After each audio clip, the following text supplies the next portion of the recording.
तो मंदिर 2016 या 2017 में CDA ने इसका अप्रूवल दिया था। अब तो चीज़ें सामने भी आ गई हैं।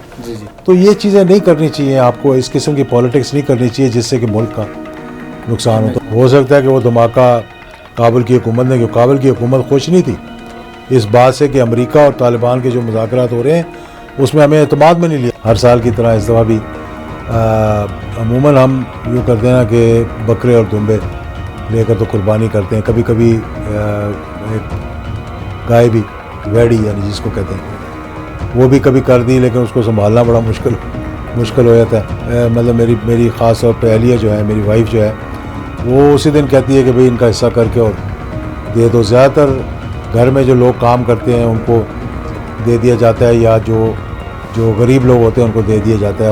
और लाइनें लग जाती थी बहुत लंबी लंबी, और वो खड़े रहते थे, मिलते रहते थे।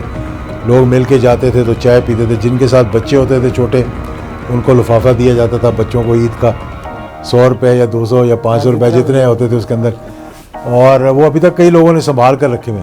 जो मैं यहाँ पर ये भी पूछना चाहूँगा, जो आजकल खबर का जरिया वो है सोशल मीडिया, और वहाँ पर इस तरह का होता है कि लोग बगैर तस्दीक के खबर ऐसे फॉरवर्ड करते हैं, वो पता नहीं कहाँ से कहाँ पहुँच जाती है।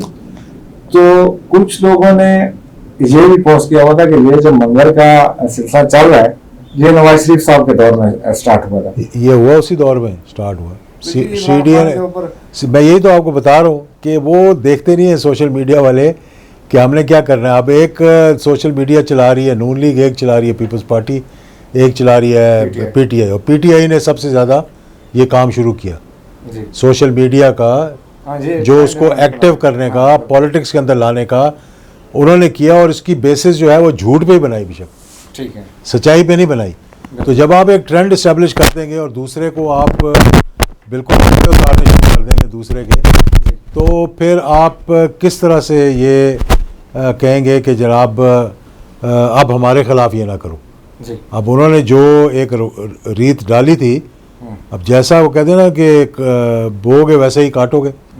जब आपने दूसरों की बेइज्जती शुरू कर दी, दूसरों पे झूठ लगाना शुरू कर दिया, तो वही झूठ अब आपके साथ स्टिक करेगा। तो मंदिर 2016 या 2017 में CDA ने इसका अप्रूवल दिया था। अब तो चीज़ें सामने भी आ गई हैं। तो ये चीज़ें नहीं करनी चाहिए, आपको इस किस्म की पॉलिटिक्स नहीं करनी चाहिए जिससे कि मुल्क का नुकसान हो। तो मैं ये कह रहा था कि जो इंस्टीट्यूशंस के गिर्द घूमनी चाहिए थी चीज़ें, वो इंडिविजुअल्स के गिर्द घूमनी शुरू हो गई।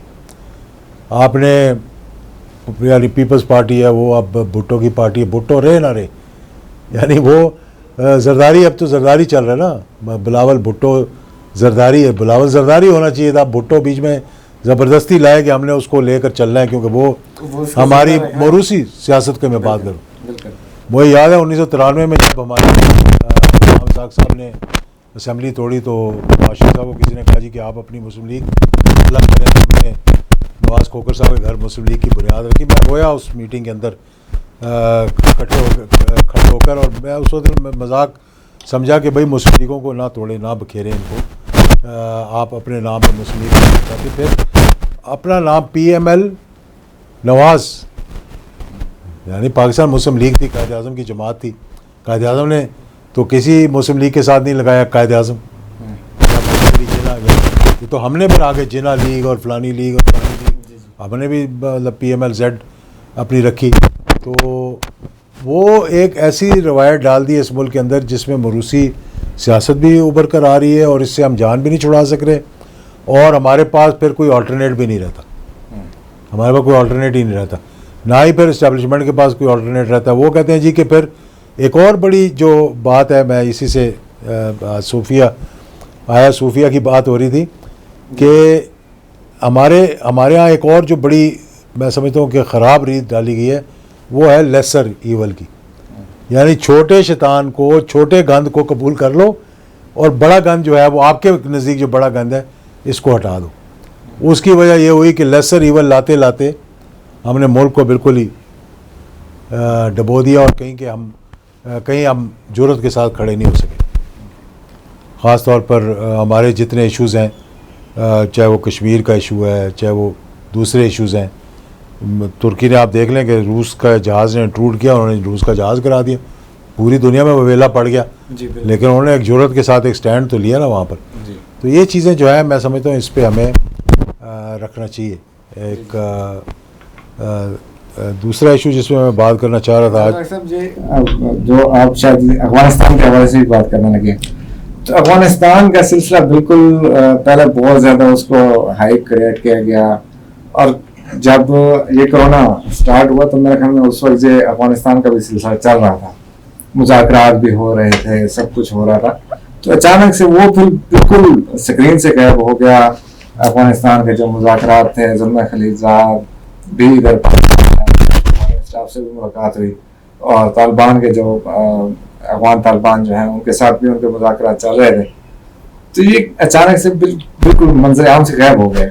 गैब देखें इसलिए हुआ कि पहले तो बड़े पुरजोश अंदाज में अमेरिका ने, ज़ुल्म खलीजाद ने कतर के अंदर मीटिंग्स की, एक मुआहदा हुआ जिस पे मेरे ख्याल में हमने जिक्र भी किया था अपने किसी एक इशू के अंदर। उसके बाद ये तय हुआ, मुआहदा हुआ कि आप जो है वो उनके जितने भी जंगी कैदी हैं, या जंगी कैदी कह लें या वैसे कैदी बनाए हुए थे हुकूमत ने तालिबान के, कि उनको छोड़ दिया जाएगा जिनको रखा हुआ था अंदर। जब वो मामला थे और फिर एक कैंप डेविड में मीटिंग रखी जो होनी थी मीटिंग, अचानक से मालूम हुआ कि वहाँ कोई धमाका हुआ है जिसके अंदर कुछ अमेरिकन जो है वो हलाक हुए थे काबुल के अंदर। और मैं यकीन से ये कह सकता हूँ कि ये एजेंसियों का काम होता है कि किसी चीज़ को डिरेल करना है तो आप एक ऐसा इशू क्रिएट कर दें, आप धमाका करवा दें और तालिबान पे उसकी ज़िम्मेदारी डाल दें।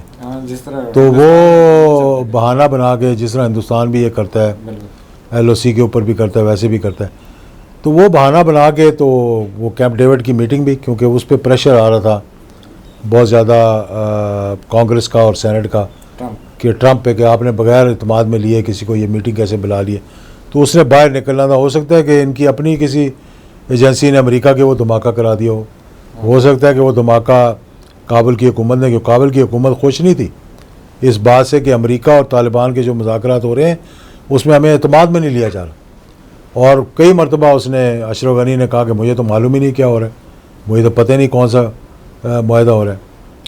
अब वो जो एक बहुत बड़ा गैप आ गया वहाँ, जिसमें कि पाकिस्तान भी एक बहुत बड़ा किरदार अदा कर रहा था, तो तालिबान भी मायूस हो गए, और अब मुझे लग रहा है कि दोबारा वहाँ एक जंग की कैफियत जो है वो एक खड़ी हो जाएगी दोबारा से, क्योंकि फिर जब कोई रास्ता और नहीं मिलेगा और हुकूमत और तालिबान का जब स्टैंड ऑफ रहेगा तो लाज़मी बात है फिर ये जो झगड़ा और बढ़ेगा, और इसमें फिर पाकिस्तान भी में मुश्किलात का सामना करना पड़ेगा, क्योंकि पाकिस्तान ने एक बहुत अहम किरदार अदा किया था इनको साथ लाने के लिए। तो हमें ये चाहिए कि पाकिस्तान को जहाँ के एक लीड रोल लेकर आगे चलना चाहिए था। मुझे ये मालूम हुआ है कि कुछ दूसरे ममालिक जो हैं, अभी तक क्योंकि ये बातें कंफर्म नहीं हैं, वो एक ऐसा लीड रोल किरदार अदा करने की कोशिश कर रहे हैं जिसमें कि अमेरिका और तालिबान के दरमियान ज़्यादा कन्फ्रंटेशन पैदा होगी। तो हमें चाहिए हमारे लोगों को, हुकूमत को, अफवाज पाकिस्तान को, इस्टेब्लिशमेंट को, जो भी किरदार अदा कर रहे थे, इसको थोड़ा सा आगे लेकर चलें आप, ताकि ये अफ़गानिस्तान का जो है वो मसला हल होता हुआ नजर आए। एक अच्छा, आप करें बात अपना कोई और। मैं ये कह रहा था, ये तो चले जो हालात हैं ये चलते रहते हैं जज़ाक साहब, तो आगे ईद भी आ रही है, तो ईद के हवाले से मैं चाहता हूँ कि आपसे थोड़ी डिस्कस करें कि ईद वाले दिन, पिछली ईद को तो हमने देखा था कि आपने माशाल्लाह वहाँ पर इमामत भी करवाई, जमात भी करवाई, तो इस ईद पे क्या आपका शेड्यूल होता है बड़ी ईद के ऊपर?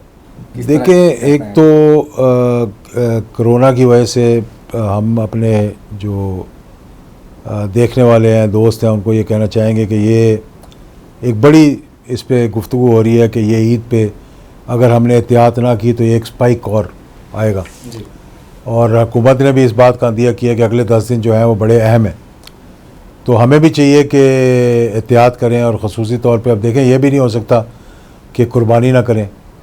हमारे जज्बाती लोग हैं और वो कुर्बानी जो है एक ऐसा फ़र्ज़ है जिसको अदा करना है। और कुर्बानी, कई लोगों ने मुझसे ये बात की कि ये हम कुर्बानी करने के बजाय पैसे ना किसी को दे दें, तो मैंने कहा कि ये नहीं हो सकता। आप जो कुर्बानी है वो खून बहा है। ये एक फ़र्ज़ है जो कि मतलब आपने कर सकते हैं तो आप करें, अगर नहीं कर सकते ना करें, पर ये नहीं कर सकते कि आप इन पैसों से कहीं और कुछ और काम कर दें या किसी अच्छे उसमें लगा दें, जैसे कि कोई ट्रस्ट है या उसमें, वो नहीं हो सकता।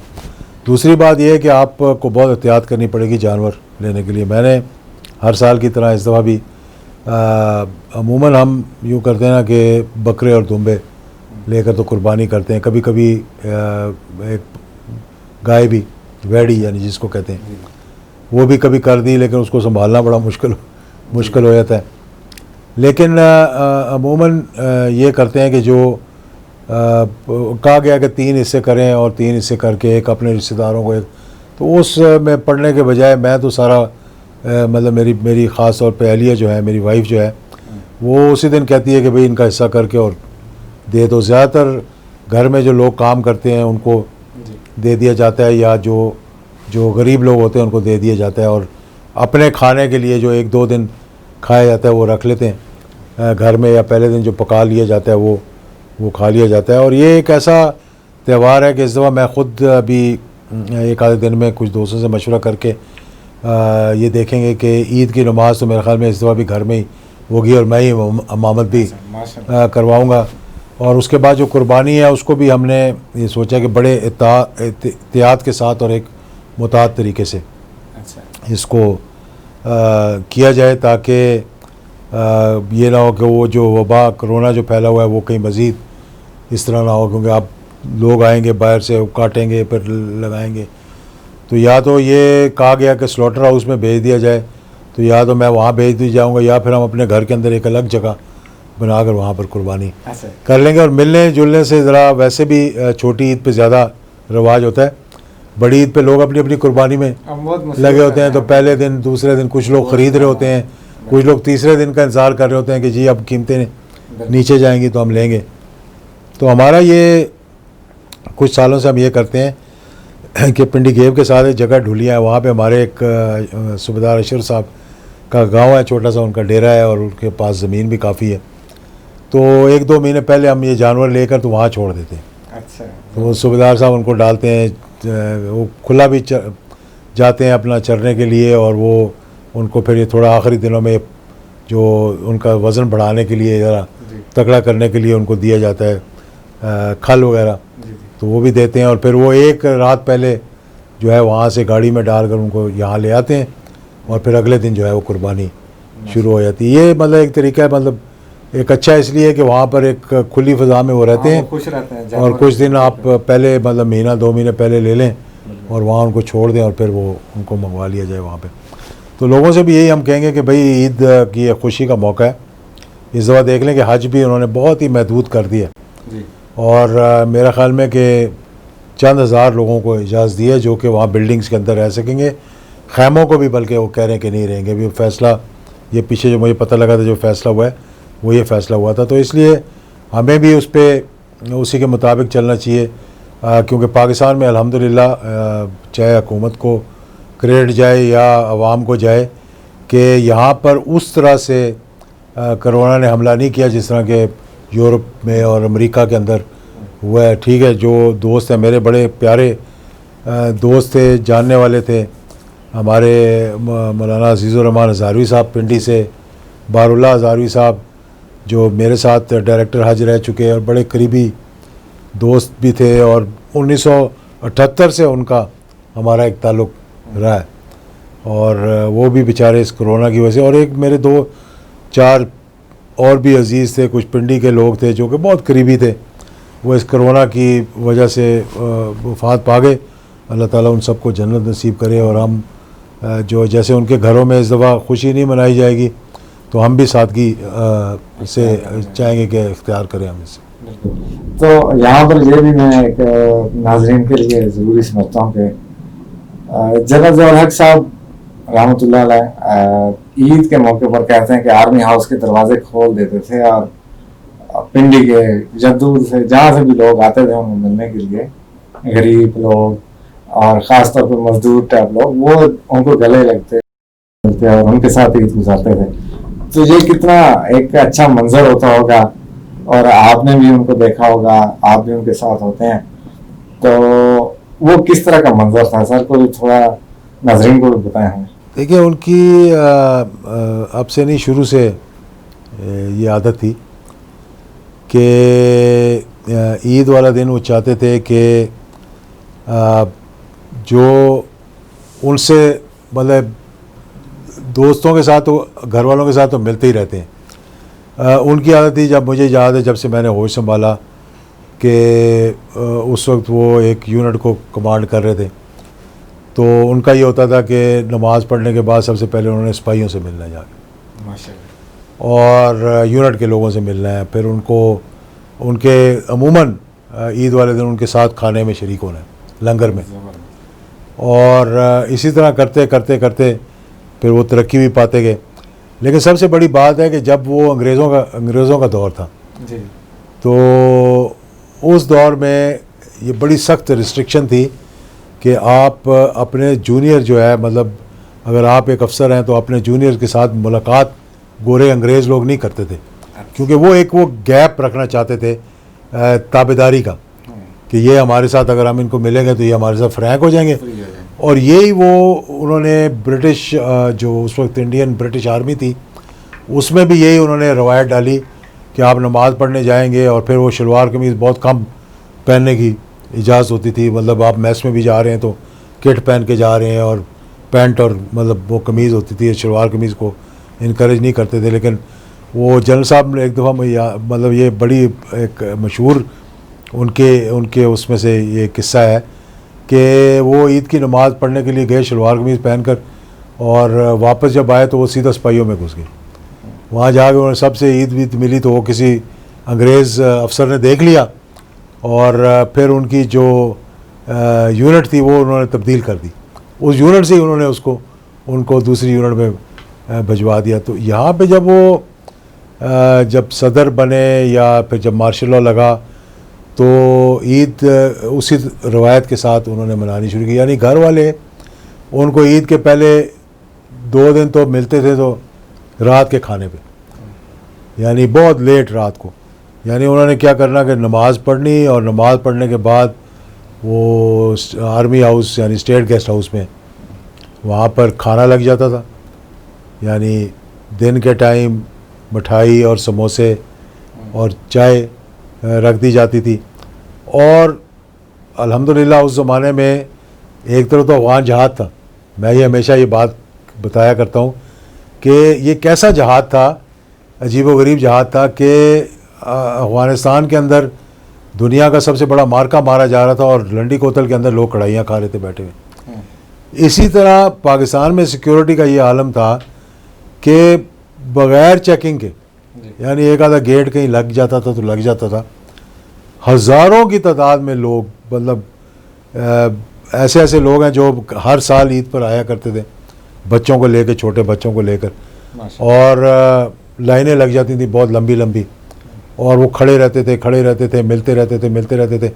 लोग मिल के जाते थे तो चाय पीते थे। जिनके साथ बच्चे होते थे छोटे, उनको लिफाफा दिया जाता था बच्चों को ईद का, 100 रुपये या 200 या 500 रुपये जितने होते थे उसके अंदर।